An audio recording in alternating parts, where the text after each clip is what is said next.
감히 특강을 하다니 송구스럽습니다. 그러나 제가 맡은 일이 종독이고 또 오늘 이렇게 특별히 시간을 주셨으니까 잠깐만 제가 말씀을 좀 드리려고 합니다. 30년 동안 이 종독 사역만 해왔습니다. 제가 총신대학원에 들어갈 때에 거기에 그 총장님이, 그 당시 총장님이 저를 면접을 하셨는데 저한테 그런 말을 하더라고요. 제가 이렇게 그 총신대학원에 오려고 하는 이유가 뭐냐라고 하는 그 학업 뭐 이런 어떤 그 뭘 하나 써내라고 해서 그걸 써냈습니다. 학업 계획서 뭐 이런 것들 했더니 그걸 이렇게 보시더니 그래요. 우리 학교 잘못 왔습니다. 그러시더라고요. 그래서 제가 무슨 소린가 하고 가만히 있었더니 이 중독 전문을 이렇게 일하시려고 한다면 우리 총신대학원에 잘못 오셨습니다. 그 이야기입니다. 우리 대학원에 오시면 목회를 해야 하는 것이지 이런 중독 사역 이런 것들을 하려고 우리 총신대학원에 오지 않습니다라는 그런 이야기죠. 그래서 제가 면접에서 떨어졌겠다 저는 생각을 하고 감사합니다. 그런데 제가 돌아 나오면서 이 말을 한마디 했어요. 제가 중독 사역은 불신자들이 하는 것이 아닙니다. 의사들이 하는 것이 아니고 목사님들도 그냥 아무나 하는 것이 아니라 성경에 정통하고 바른 신앙을 가지고 성경에 의지하고 하나님의 뜻을 이루어드리려고 하는 그분이 바로 중독 사역을 할 수 있는 그런 사역입니다. 그래서 저는 이 학교를 지원해서 왔습니다 라고 하고 나왔어요. 이미 떨어질 거라고 생각하고 나왔는데 당돌하지 않습니까? 또 더더군다나 총장님이신데 그 당시. 그리고 딱 나와서 그래서 내가 이 학교가 그런 학교라고 생각해서 왔는데 근데 이 학교가 마땅치 않다고 하시니 그리고는 제가 나왔습니다. 근데 며칠 있다 보니까 제가 알아보지도 않았는데 제 친구가 같이 시험 봤던 동료가 그래요. 목사님, 아니 전사님, 그때는 전도사였습니다만은 전사님 붙었어요 그러더라고요. 그래서 감사하다. 참 총장님이 깨어있는 분이시구나. 제가 그 생각을 하고 그 뒤에 공부를 하고 지금 이제 제가 정신 85회로 졸업을 하고 그리고 그 뒤에 계속해서 중독 사역만 이렇게 해오고 있습니다. 근데 제가 중독 사역을 하면서 교회란 과연 특성이 뭐냐를 가만히 생각을 해봤어요. 교회의 특성, 성도와 교회의 특성이 뭐냐? 죄송합니다. 그래서 우선 우리 성도와 교회의 특성을 제가 생각을 해봤어요. 그랬더니 이미 다들 뭐 잘 이렇게 아시는 일들이지만은 세 가지를 특성들을 가지고 있더라고요. 첫 번째는 교회는 정화라는 게 굉장히 중요하더라고요. 정화가 되지 않으면 교회가 될 수가 없다라는 거죠. 그 생각을 제가 가졌습니다. 정화. 그 다음에 두 번째가 뭐냐면 성결입니다. 당연히 정화가 되면 성결성이 유지돼야 된다. 교회가 만약에 성결성이 없다 그러면 그 교회가 아니다. 제가 감히 어렸을 때 어린 목사였었지만 처음 목사 안수를 받고도 그 생각을 했고 전도자 때도 그 생각을 했고 이렇게 저는 분명하게 확실하게 저는 이 교회의 특성을 제가 부여잡으려고 왔었습니다. 세 번째가 있는데 당연히 부흥입니다. 그래서 정화와 성결과 부흥이 교회의 핵심이다. 물론 본질은 구원이지만 이 구원을 이루기 위해서 교회의 특성들을 뭘 가져야 되느냐? 정화를 해야 되고 성결해야 되고 부흥을 분명히 해야 된다라고 하는 거죠.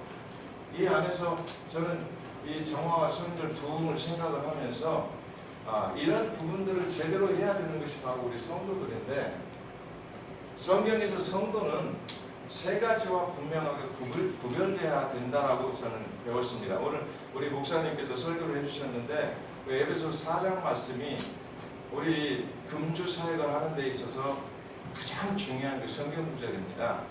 그러니까 성도란 우리가 잘 아시는 대로 성도 그러면 거룩한 백성인데 거룩이라고 하는 이 말 자체가 구별이라는 뜻이 아닙니까? 구별. 무엇과 구별되느냐는 거죠. 무엇과. 그런데 구별이 하나도 안 됩니다. 교회가. 너무도 구별이 안 되는 모습을 너무 많이 볼 수 있다는 거죠. 그래서 이 구별이 뭐냐라고 할 때 오늘 에베소 4장에 우리 목사님 본문에서 첫 번째는 이방인과 구별해야 된다. 당연히 불신자들과 구별이 돼야죠, 교회는. 근데 안 돼 있습니다. 제가 그 당시에 이 부분들 벌써 30년 전에 제가 이런 것들을 딱 생각을 하면서 이렇게 앞으로 나는 목회를 할 거다. 그리고 나는 이 확실한 성경적 관점을 가지고 갈 거다라고 생각을 하면서 뒤를 돌아봤더니 훌륭하신 분들도 많이 있으셨지만 정확하게 이런 부분들을 가지고 확실하게 설교와 행동과 삶이 일치하는 분들을 저는 쉽게 많이 못 봤다는 거죠. 제가. 그래서 그 뒤에 너는 어떻게 할 거냐 그랬을 때 바로 네가 말하는 성경, 네가 말하는 그 설교, 네가 말하는 설교가 삶이 그대로 돼야 된다. 그렇지 않으면 그건 사기에 불과하다라고 제가 확실하게 생각을 했습니다. 그런데 그렇게 그런 분들을 제가 너무 발이 좁아서 그런지 모르지만 만나뵐 수가 없습니다. 솔직히 말씀드립니다. 그게 너무나 안타까운 일들입니다. 그래서 저는 이 부분 첫째는 이방인과 구별되지 않으면 교인이 아니다, 성도가 아니다, 제가 이렇게 생각을 했던 것이죠. 그 다음에 두 번째는 뭐냐, 아까 말씀하신 대로 더러운 것과 구별이 안 돼 있으면 아무리 예수를 믿는다고 큰 소리로, 죄송해요 목사님, 주여 십창을 하더라도 더러운 것과 구별이 안 돼 있으면 아무 소용이 없다. 저는 이렇게 생각을 분명히 합니다. 더러운 것과 구별이 돼야 되는데 이 더러운 것은 이미 성경에 쫙 나와 있으니까요. 외부에서 들어오는 것이 더러운 것이 아니라 네 마음에서 나오는 것이 더럽다라고 할 때에 이 내가 가진 양심에서부터 진리의 말씀에서 조금이라도 벗어나면 어떤 그 세속적이고 불신자적이고 또는 육신의 정욕, 안목의 정욕, 이생의 자랑 이런 것들이 들어있다면 그게 바로 더러운 것들이다. 그래서 이 더러운 것과 확실하게 구별되는 삶을 우리가 살아야 그래서 성도라는 말을 들을 수 있지 않겠느냐. 저 개인적으로 그렇게 생각을 하고 있습니다. 세 번째, 우리 목사님이 말씀하신 대로 옛사람이죠. 사실 옛사람 그러면 구습이라는 말로 표현할 수 있겠지만 예수 믿기 이전의 행동들, 하나님의 말씀을 배우기 이전에 가졌던 세속적인 생각들 또는 그 습관들, 그게 완전히 끊어져야만 그게 성도라고 하는 말을 듣지 않겠느냐, 저는 그 생각을 가졌습니다.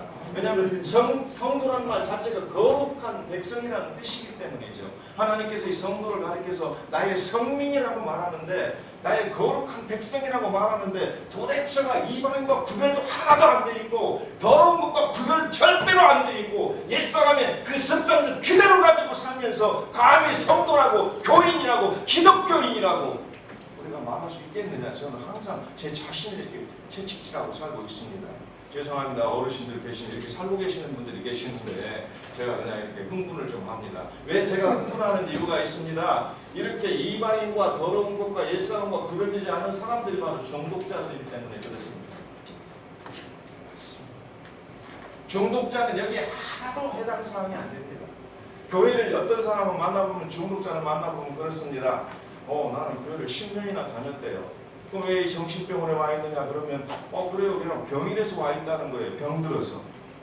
기가 막혀 죽겠습니다. 그래서 제가 그 담임 목사님들이나 이분과 대화를 합니다. 이분은 어떻게 해서 이렇게 돼요?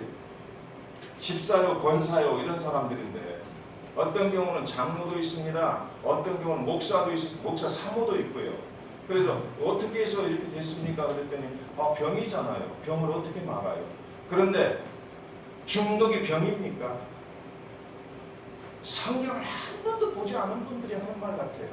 중독은 병이 아니라 죄입니다. 정확하게 성경대로 우리는 가야지 않겠습니까? 그런데 중독을 아주 세련되게 요즘 의사들 그들이 병이라고 말하니까, 불신자들, 심리학자들이 말하니까 기독교의 진리는 어디로 싹 갖다 팔아먹어버리고 중독은 병이야. 그래서 알코올 중독 병, 무슨 병 이렇게 병을 말해놓으니까 교회에서 해야 할 일이 없다는 거죠.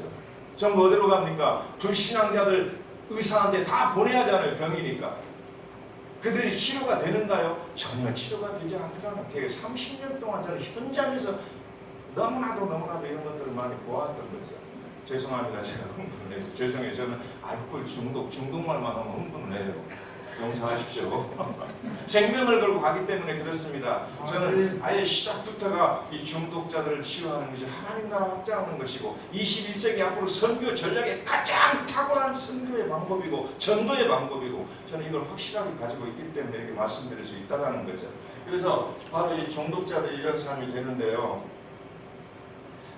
제가 에베소서 5장 18절 말씀 아까 인용을 하셨는데 정말로 말씀드릴 말씀은 많습니다. 제가 이렇게 중독만 이렇게 해왔기 때문에 그런 부분에서 말씀드릴 거 있지만 시간이 이제 많이 이렇게 가니까 잠깐만 말씀을 제가 드릴게요. 여기 에베소 5장 18절 말씀을 술 취하지 말라 이는 방탕하는 것이니 성령 너희는 어떻게 하라? 오직 성령 충만을 받아라 이렇게 말씀하지 않습니까? 근데 이때 술 취하지 말라는 말을 뭐라고 말하냐면 어디에 가서 이런 이 말씀을 나눴더니 취하지 말라고 했잖아요. 그러니까 한 잔씩 마시면 되잖아요. 취하지만 않고 마시면 된다는 거예요. 그래서 제가 그랬습니다. 그러면 그런 논리에 의한다면 간음을 조금씩 할까요? 그랬어요 제가. 왜냐하면 성경에 그대로 들어있습니다. 고린도전서 갈라디아서 정확하게 술 취하는 자는 하나님의 나라 유업을 받을 수 없다고 정확히 기록해놨는데 이때 술 취함만 말하는 것이 아니라 그 앞에 뭘 말해놨습니까? 온갖 우상 섬기는 것, 이 세상적으로 더럽게 사는 것, 이렇게 하는 자를 하나님 나라 유업을 받을 수 없다라고 정확하게 말씀해 놓으셨는데 술은 안 취하고 조금만 하면 된다고 하는 논리라면 도둑질 조금만 할까요? 간음 조금씩만 우리 하자고요. 만나서. 그러면 됩니까? 그런데 성경에서는 더러운 것은 그 이름이라도 부르지 말라. 만지기만 하여도 죄 없다 아니 하리라고 정확히 말씀하셨는데 어떻게 성경을 벗어나서 이렇게들 살고 있는지 모르겠습니다. 정말. 제가 그래서 흥분하는 거예요.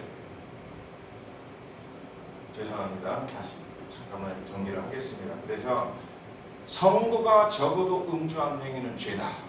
불순종의 죄 정확히 맞습니다. 왜냐하면 취하지 말라는 말이 아니라 보지도 말라는 말이 성경에 딱 기록되어 있기 때문에. 그래서 잠언 23장 31절 말씀입니다. 포도주는 붉고 잔에서 번쩍이며 순하게 내려가느니 너희는 그것을 보지도 말라. 누구에게? 우리 성도들에게 주신 말씀, 하나님 백성에게만 주신 말씀이십니다. 불신자들은 빼가를 먹든지 아니면 럼주를 먹든지 보드카를 먹든지 마음대로 위스키를 마음껏 처먹든지 내버려 두고 하나님의 자녀인 너희들 성도들은 포도주를 보지도 말라. 포도주입니다. 포도주. 어디 한 잔씩 할 수 있다라고 누가 말할 수 있습니까? 성경을 너무나도 그냥 넘어가는 거죠. 정말 성경대로 산다는 것은 이것입니다.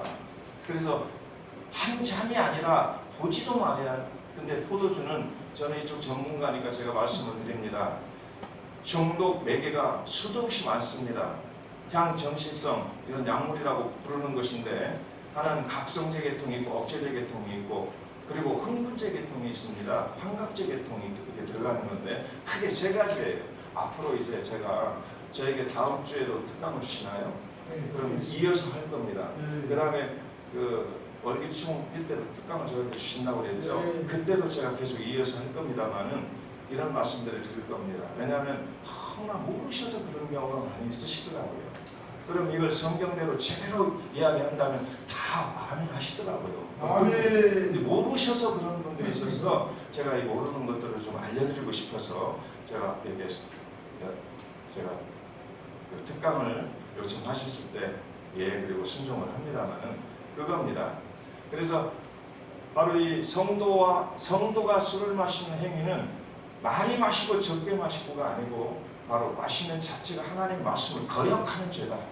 보지도 말라고 하는 것을 나는 취하지만 않게 마시면 돼 라고 말한다면 이런 이야기가 되고요. 아까 에베소 5장 18절 말씀에 술 취하지 말라라고 할 때는 이 이스라엘의 원어가 오이노 필리기아라는 말이 술 취하지 말라는 말이 있어요. 몽땅 취한다 할 때 오이노 필리기아라는 말을 씁니다. 그런데 희한하게도 그 에베소 5장 18절 말씀에는 메디스코라고 씁니다. 메디스코. 그러면 취하지 말라는 건 몽땅 많이 마실 때 취한다라는 말은 오이노 필리기아를 쓰는데 왜 메디스코라는 말을 쓰는가를 제가 연구를 해봤어요. 그랬더니 이것이요 계시록에서 나오는 음녀가 호리는다 이런 때 쓰는 말이더라고요. 그 말이 메디스케산 이라는 말을 써요. 계시록에는. 그 말을 가져다가 이 에베소 5장 18절 말씀에서 가르치고 있다는 거죠. 그러면 무슨 이야기입니까? 음녀에게 홀린다, 사단에게 사로잡힌다라고 할 때에 조금은 사로잡혀도 됩니까? 죄는 큰 죄, 작은 죄가 절대로 없지 않습니까? 많은 부흥 강사님들이 말씀하시잖아요. 바윗돌도 물에 잠기고 조그마한 모래알도 물에 잠긴다. 그러니 작은 죄를 절대로 소홀히 하지 말라고 하는데 성경을 보면 제가 놀랐습니다. 벌써 이것은 제가 30년 전에 제가 이것들은 연구하고 또 배우고 제가 한 것이지만은 세상에 에베소 5장 18절 말씀 오히려 필리기아를 써야 되는데 이상하게 메디스코란말을 썼어요. 그래서 그거를 조사를 해보고 또 배워보고 그러니까 계시록에 나오는 음녀에게 홀인다라고 할 때, 음녀에게 미혹을 당한다라고 할 때 썼던 메두스데산이라는 말을 거기서 이렇게 용어를 쓰셨더라고요. 거기서 보니까. 그럼 무슨 말입니까? 술은 음료에게 조금이라도 홀이면 안 되잖아요. 가까이 가지도 말아야 하잖아요. 그래서 취하지 말라는 말이 이 말이 무슨 뜻이냐면 가까이 가지도 마라, 술 옆에. 그래서 그걸 왜 그런가 하고 제가 현대적으로 이제 생물학적으로 의학적으로 이렇게 이제 제가 이 알코올에 대해서 좀 공부를 했습니다. 그랬더니 알코올이 뭐냐, 이게 뭐냐, 독극물질입니다. 독극물질. 그런데 지금 우리가 이 향정신성 물질이라고 하는 이런 것들이 있고요. 향정신성 물질, 이게 우리 의학업계에서 사실상은 이 향정신성 물질들을 합법적인 물질로 만들어 파는 것들도 많아요. 암페타민 계통의 그런 물질들이라든지 우리 신경 안정제라든지 그렇잖아요. 잠하는 사람들 의사가 가면 뭐 처방해 줍니까? 수면제 처방해 주잖아요. 이런 것들이 전부 향정신성 물질들일 수 있다고요. 근데 이렇게 물질들이 있고 또 하나는 뭐냐면 각성제라는 게 있습니다. 이 각성제 중에 대표적인 것이 히로뽕이죠. 그러니까 점잖은 사람들이 이것만 했다면 막 광란을 일으키고 각성을 시킨다. 그래서 흥분제라고 합니다. 그 다음에 억제제 계통이 있습니다. 억제제라고 이런 것들이 있는데 억제제 계통이 뭐냐면요. 이것은 바로 아편입니다. 아편 계통입니다. 그래서 특히 이 현대적인 그런 어떤 물질로 보면 모르핀이라는 것입니다. 이것이 막 광란을 일으킨 사람이 그걸 주사를 딱 넣으면 어떻게 해요? 쭉 쳐져 버립니다. 난리를 치는 사람을 주사 한 방 딱 넣으면 정신병원은 그걸 코끼리 주사라고 말을 합니다. 술이 취해가지고 병원에 들어오면 난리를 냅니다. 막 다 부십니다. 그러면 이 떡대들이 딱 양쪽에 딱 붙들고 앞에서 의사가 간호사가 딱 주사 한 방 넣습니다. 하려고. 그러면 기미리 같은 사람도 그냥 그 자리에서 쓰러집니다. 그럼 갔다가 침대에다가 양쪽 묶어놓고 그리고 하루 정도 지내게 하고 이렇게 코끼리 주사. 지금은 인권 때문에 그렇게 못하지만은 지금까지 그래 왔어요. 그걸 그쪽 분야를 아는 사람들 너무나 잘 알죠. 그런 것들이 뭐냐면 억제시켜버리는 거죠. 우리 신경계통을 마비시켜서 움직이지 못하게 만드는 이런 것들로 이 억제제, 각성제, 향정신성 물질이라고 하는데 이런 것들이 바로 뭐라고 말할 수 있겠습니까? 우리는 마약 물질이라고 말할 수 있겠죠. 정확히 마약은 아편을 말할 때 마약이라고 합니다. 양귀비가 어머니지요.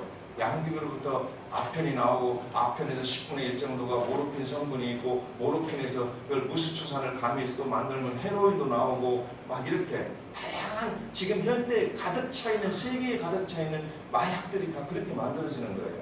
그걸 천연에서 만들어지거나 광물성, 화합성 물질을 만들거나 모든 것들이 일단 사람을 각성시키거나 억제시키거나 미치게 환각을 만들어버리거나 그래서 이것들을 법적으로 규제를 하고 있는 것이죠. 그런데 이러한 것들이 지금 어디에 기록되냐면 이런 소위 정신문제라든지 이런 중독문제라든지 이런 것이 이 현대 세계에서 이렇게 만들어진 것이 겨우 100년 정도밖에 안 됐습니다. 그 이전에는 무슨 알코올 중독이라는 말 쓰지도 않았고 정신문제라는 말도 쓰지 않았고 그냥 무슨 영적인 문제 이렇게 왔었고요. 좀 더 이제 전문적으로 우리가 나눌 때가 있겠지만은요. 그러니까 100년도 안 된 것이 바로 지금 정신문제 또는 중독문제 이런 말들이 막 돼 있거든요. 겨우 100년 정도 이렇게 위아래로 된 이 시대 속에서. 그런데 3000년 전에 지금 정확하게 기록을 해놨는데요. 어디? 성경에. 포도주를 말합니다.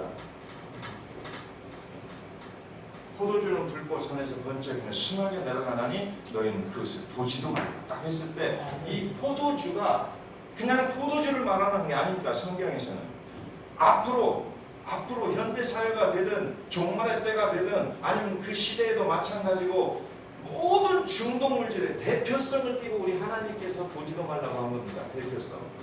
포도주가 모든 중독물질의 대표성이라고요. 왜냐하면 포도주의 핵심적인 게 알코올이잖아요. 알코올이라고 하는 것은 바로 화학물질입니다. 독극물질입니다. 그런데 이 포도주를 딱 성경에서 말씀해 놓으신 것은 앞으로 수많은 인간들이 중독물질들을 만들어서 거기에 취해서 그리고 하나님 믿는 것, 경건한 것, 거룩한 것, 온전한 걸 다 깨버릴 것이다. 그걸 이미 하나님 알고 계셨던 거죠. 그거는 성경에서 다 있지 않습니까? 더러운 세상이 된다는 종말의 때가 되면 이것이 바로 마약이 일조를 할 거라는 거 하나님이 벌써 알고 계시는 거죠.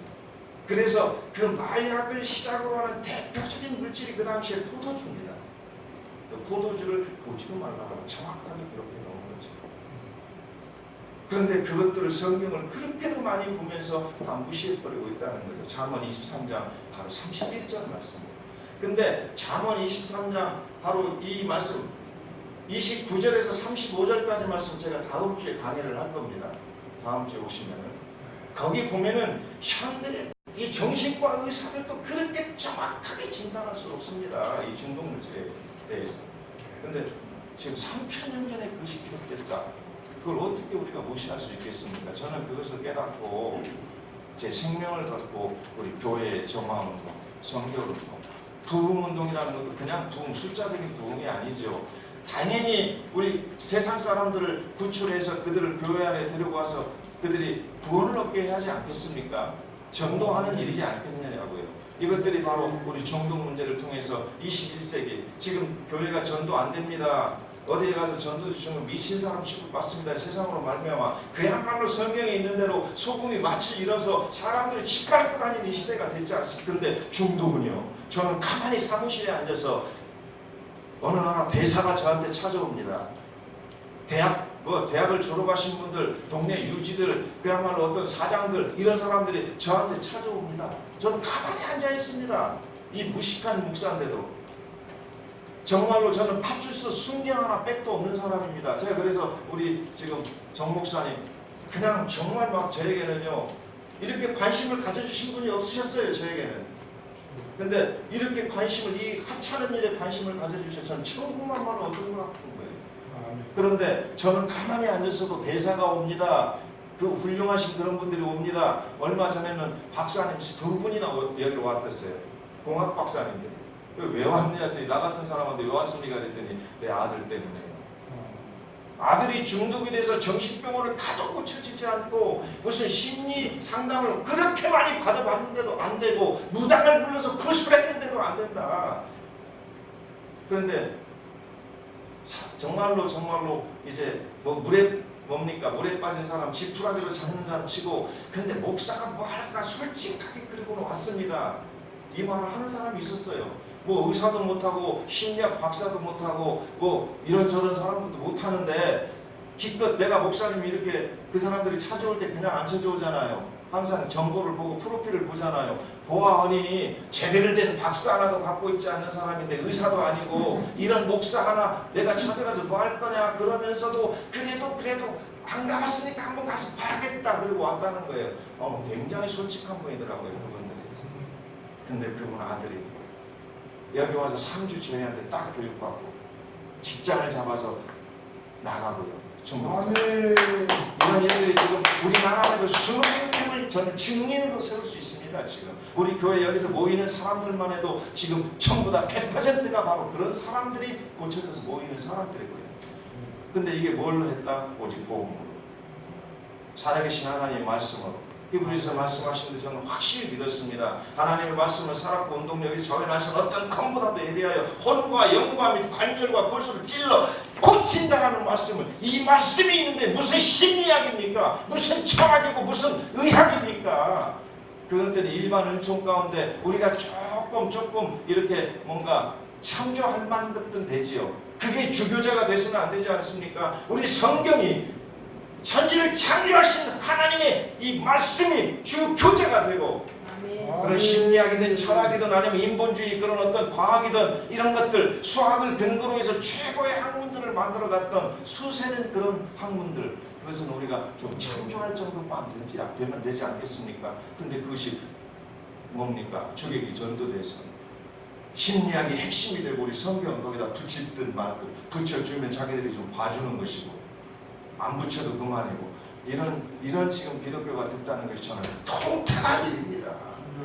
저는 그래서 제가 우리 정 목사님 지도자들을 배출하려고 그렇게 몸부림을 치고 있는 거죠. 왜? 현재 목사님들이 되신 분들은요 마음속에서 변하시려고 하지 않아요. 그래서 이제 중독자들을 고쳐서 이들을 신학을 시키고 이들을 제대로 중독을 가르쳐서 의사만큼 지식도 갖게 하고 뭐 심리학자만큼 사람의 속도 정확히 성경을 통해서 붙들어 볼 수 있게 하고 그리고 진리에 입각해서 바로 성령의 의지의 삶으로 말미암아서 하나님이 그에게 나타나는 열매들이 있게 하고 이런 상황을 만들고 싶어서 이렇게 애를 쓰고 있는 거예요. 제가 오늘 여기까지만 말씀을 드리기 죄송합니다. 우리 어르신들 제가 정말 흥분했습니다. 감사합니다. 지금부터 질문하겠습니다. 기독교 사랑방송 정진희 기자입니다. 성경에 술 마시지 말라는 말씀이 어디에 있습니까? 예, 술 마시지 말라는 말은 없습니다. 성경에. 그런데 잠언 오늘 23장 31절 말씀에 보면 술도 아닙니다. 포도주 보지도 말라는 말씀이 성경에 있습니다. 예. 이거는 증거하시죠. 이거. 예. 소속을 말씀하시죠. 사랑방송 윤종근 기자입니다.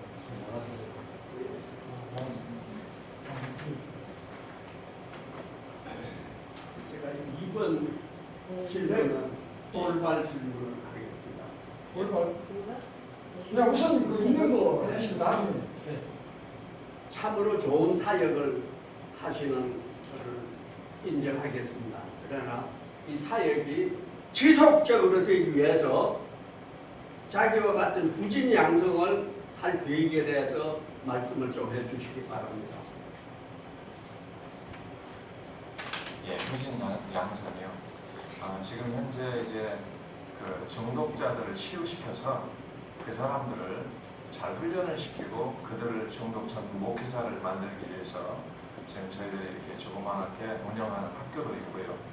또 이번에는 좀 더 그 저변 확대를 위해서 한영대학교와 그 MOU를 맺고 중독 재활 연구원을 지금 이제 저희들 운영할 그런 계획에 있습니다.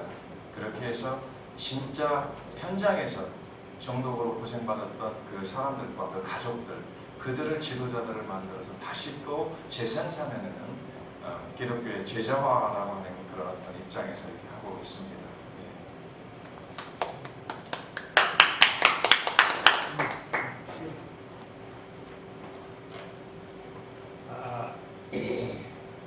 영광에 감사를 드리고요. 술 한 잔씩 매일 마시면 건강에 아주 좋다는 그런 얘기가 있고 예수님이 첫 번째 이적을 물로 포도주로 만드신 말씀이 있는데 거기에 대해서 좋은 말씀을 예, 알겠습니다. 술이라고 하는 그 주성분이 알코올입니다. 그래서 알코올은 맞습니다. 우리 혈중, 소위 우리 혈류를 잘 흐르게 하는 소위 그런 역할을 할 수가 있죠.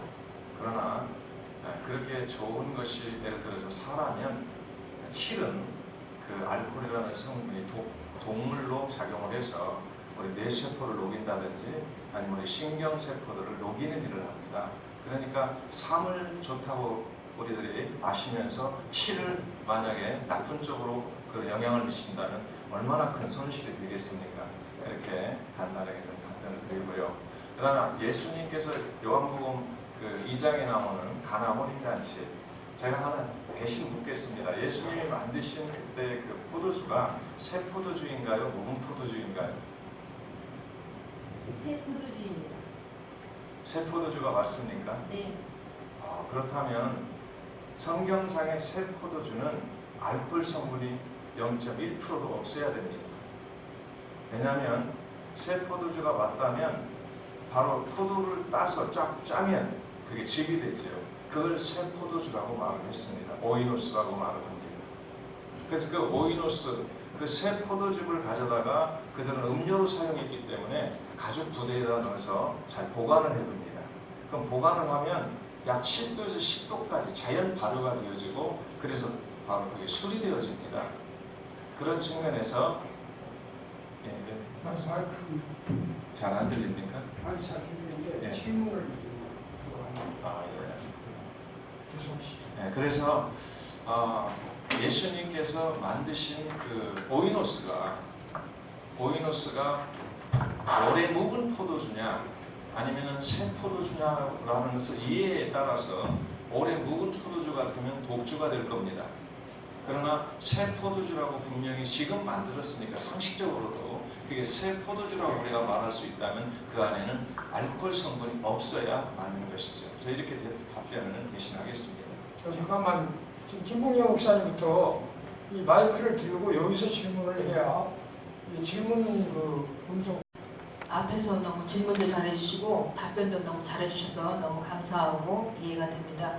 저는 질문 요지 4번에 잠언서 31장 6절에 보면 31장 누멜왕이 어머니가 하신 독주는 죽게 된 자에게 포도주는 마음에 근심하는 자에게 주라는 말씀을 어떻게 해석해야 하는가라는 질문입니다.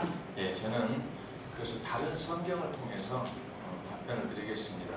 자, 우리 성도들은 하나님 말씀을 보면 근심하며 살아야 할 사람들입니까? 기뻐하며 살아야 할 사람들입니까? 제가 되묻습니다. 우리 참된 성도들은 근심하며 살아가야 할 사람입니까? 항상 기뻐하며 살아가라고 성경에서 말씀하시는가요? 항상 기뻐하는 항상 기뻐하죠. 그래서 오늘 여기 근심하는 자에게나 주어라는 것은 성도에게는 해당 사항이 없는 겁니다. 성도들은 복음을 통해서 구원받은 기쁨을 가지고 활기차게 역동적으로 힘차게 살아가야 되는데 근심에서 우울증이나 걸려서 술이나 먹고 있다면 그는 성도가 아니라고 볼 수 있겠죠. 이런 측면에서 이 답변을 해야 되겠고요. 또 앞에서 답변 하나 더 있는 것 같은데요. 질문이 어떤 거 있었죠? 느무엘에게 한 이야기가 르무엘 왕의 어머니가 하신 독주는 죽게 된 자에게 포도주는 마음에 근심한 자에게 주라는 말씀을 어떻게 독주는 죽게 된 자라고 했을 때 이것도 역시 마찬가지입니다.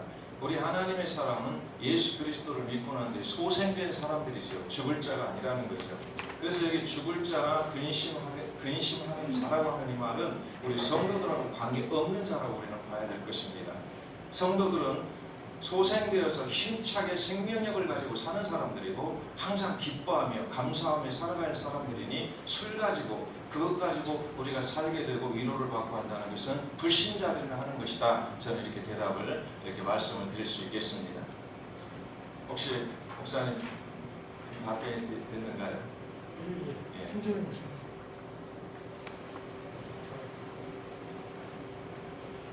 그다음 이시영 대기하시고. 아까 박사님께서 앞으로 보시면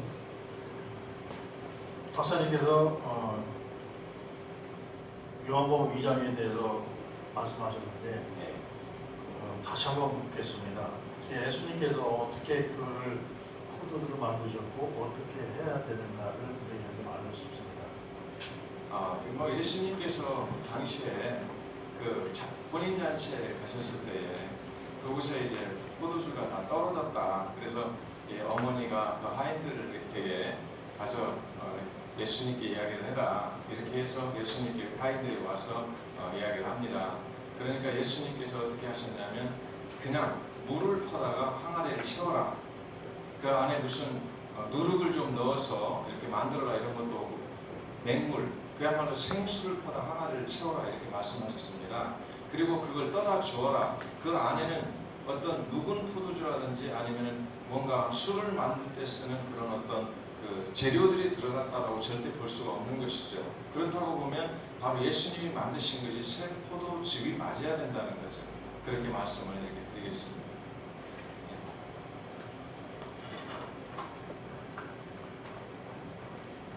예, 반갑습니다. 화평방송의 이성훈 기자입니다. 신명기 14장 26절에 보시면은 절기에 대한 규례와 방법에서 포도주, 독주 등을 위해 여호와 앞에 가족이 함께 먹고 즐거워하라고 하신 것에 대하여 어떻게 이해하시는지요?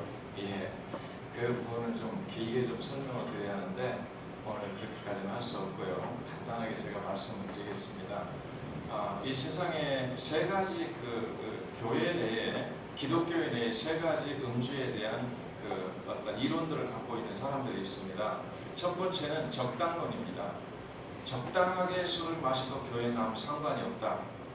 성도들은 적당하게 술을 마시면 문제가 없다라고 가르치는 그런 교회들이 있습니다. 그런 신학적으로 그런 부분들을 이렇게 풀어가는 분이 있고, 그 다음에 두 번째는 허용론입니다. 마음대로 마셔라, 괜찮다. 하나님께서 주시는 식물이기 때문에 그걸 뭐 다른 음식과 같이 크게 다른 사람들에게 해를 끼치기만 하지 말고 그저 죄의식 갖지 말고 마음대로 마셔라라고 이렇게 말하는 주장이 있습니다. 이것이 허용론이라고 하는 것입니다. 세 번째는 금주론이 있습니다. 아니다. 성경에서는 창세기에서부터 전체 성경을 놓고 볼 때에 술은 금주하라고 분명하게 명령하셨다. 하나님이 주신 물질이라고 보기보다는 바로 변질된 인간을 타락시키는 물질로 하나님께서는 창세기에서부터 벌써 기록되기 때문에 금주해야 된다라고 주장하는 그런 경우가 있습니다. 그런데 항상 이 적당론자들이나 허용론자들이 쓰는 말이 바로 여기 나오는 신명기 14장 26절을 중심에서 앞뒤 구절입니다. 여기에 보면은 어떤 절기, 감사절기를 지킬 때에 가까이 있는 백성들이 와서 포도주를 사서 먹어라. 그런데 멀리서 온 또 지방에서 올라온 그런 백성들에게는 또 다른 규례를 똑같은 성경인데 그 성경에서 말씀하십니다. 지방에서 멀리서 온 너희들은 와서 포도주도 사고 독주도 사고 내 마음에 원하는 대로 사서 내 권속들이 즐거워하면서 먹어라, 이렇게 기록되어 있습니다. 그래서 그 말이 난해구절입니다. 어떻게 하나님께서 독주를 이렇게 허용을 하셨는가, 이런 것들이 난해구절인데, 여기에 이 금주론자 중에 어떤 학자들이 이런 말씀을 하십니다. 중동 지역의 어떤 문화를 이렇게 고대 문화를 연구를 했을 때에 이 쇠카르라고 하는 말이 독주입니다. 이 지금 성경에서 나온 원어는. 근데 이 쇠카르라고 하는 이 독주가 원래는 대추 야자, 어마어마하게 단 음료. 그러니까 우리가 이런 말 하지 않습니까? 야, 지독하게 다네 라고 할 때 중언법이라고 합니다. 그 말을 여기서 독주로 했는데, 그걸 지금 우리들이 마시면은 취해서 완전히 우리 정신을 잃어버리는 그런 아주 무서운 독주라고 여기서 이해를, 이렇게 사람들이 잘못 이해를 하고 있다, 이렇게 금주론자들은 말을 합니다. 그래서 이 부분은 그렇게 설명하면 되겠습니다. 좀 오해의 문제들이다, 이렇게 성경 문제를. 예.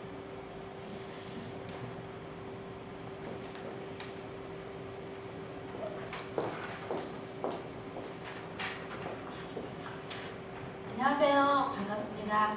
제가 질문을 하고 제가 평소에 진짜 질문하고 싶은 게 하나 있었어요. 제가 다니는 교회에서는 한 달에 한 번씩 성찬식을 하더라고요. 그게 참 궁금했는데, 그리고 성찬식 때 항상 포도주를 드시는데 그게 괜찮은 건지 한번 질문하고 싶습니다. 예, 알겠습니다. 기독교 역사에서도 초대교회 때부터 이 성만찬을 할 때에 이 포도주가 항상 쓰여졌었습니다. 그건 역사적으로 부인할 수 없는 일입니다. 그런데 예수님께서 그렇다 할지라도 캐톨릭, 그렇게 초대 교회인 캐톨릭이 성만찬식 때에 이 포도주를 썼다고 해서 그게 예수님이 하신 방법이냐라고 하는 것은 별개의 문제라고 저는 생각합니다. 예수님께서 우리가 만찬 그 시대로 다시 돌아가 보면 예수님께서 제자들하고 평범한 식사를 하십니다.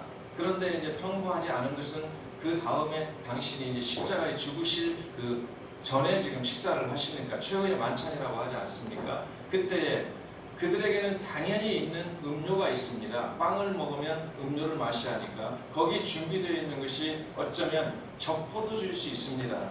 그런데 불구하고 그것이 포도주일 가능성이 있음에도 불구하고 예수님께서는 성찬식, 마태, 마가, 누가복음에 나오는 그 어느 장에도 예수님이 오이노스라고 하는 이 단어를 쓰신 적이 없습니다. 지금 우리 한글 성경뿐만이 아니라 우리가 헬라어 성경도 원어 성경을 봐도 여기 오이노스라는 자체가 없습니다. 이 성만찬식 때.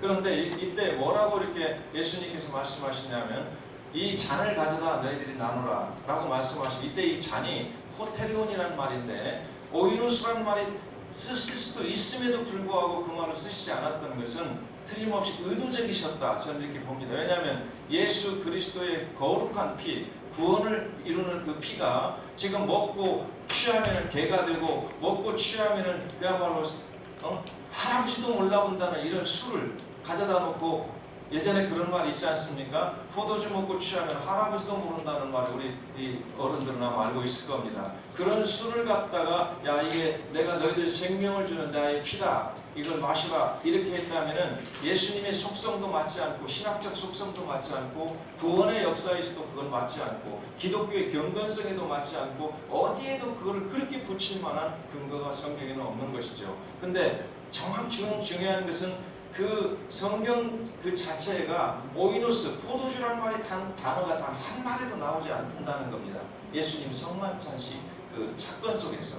그래서 저는 분명히 말합니다. 누구든지 그쪽으로 선택하시는 분들은 선택할 수 있겠지만은 저와 제 집과 제 교회는 절대로 예수님이 만드신 것이 먹으면 취하는 술을 가져다가 내 피로 하라 하시지 않았다. 그럼 어떻게 하느냐? 구약 성경부터 포도즙은 우리 인간에게 참 그야말로 우리의 건강을 좋게 하고 기분을 좋게 하는 물질로 기록되어 있습니다. 그래서 해치지 말라고까지 그런 말씀들을 하고 있죠. 이런 걸 놓고 볼 때 예수님께서 그 당시에 그 성만찬식에서 당신의 피로 상징하는 기념하는 그 포도주는 바로 붉은 것이었을 뿐이라고 한다는 그런 의미를 둬야 한다고 저는 생각합니다. 그래서 지금 새로운 성찬 예식을 할 때 이게 개혁돼야 된다고 봅니다.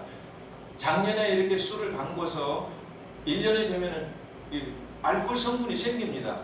그거를 가지고 한 잔을 먹었다, 한 잔을 마셨다, 성찬식 때, 그러면 지금 현재 중독자가 10년을 술을 끊었다가 만약 교회 와서 그거 한 잔 먹으면 옛날로 그냥 돌아갑니다. 중독자로. 실제로 이런 현상이고 예수 그리스도의 속성에 비춰도 그것은 먹고 취하는 술이 되어서는 안 된다는 거, 이런 말씀들을 드리고 싶습니다. 예.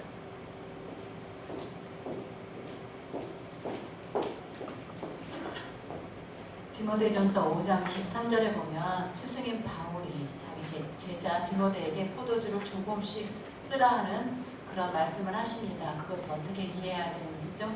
설명해 주시기 바랍니다. 예, 그것도 마찬가지입니다. 관점입니다.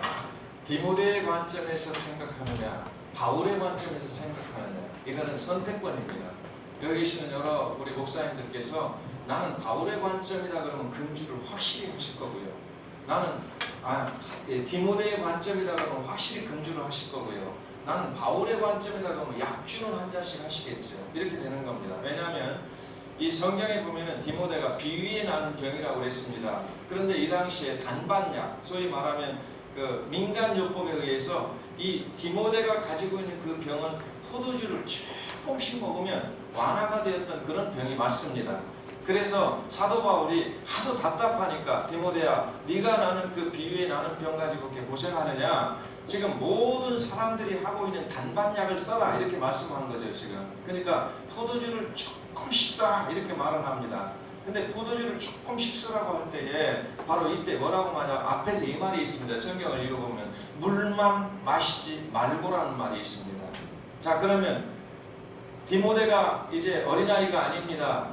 지금 지도자입니다.